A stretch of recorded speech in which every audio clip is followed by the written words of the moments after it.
होइन यो धनपति कहाँ जानुभएछ आमा आमा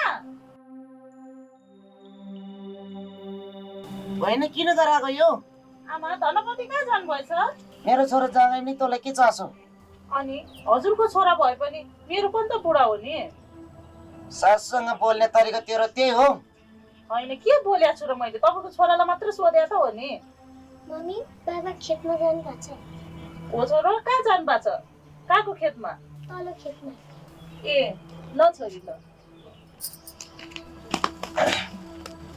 यत्रो महिना माइत बस्दा चाहिँ बुढो चाहिँदैन रे अहिले चाहिँ बुढो चाहियो रे तँलाई पनि आमा चाहियो होइन जा म त जान्छु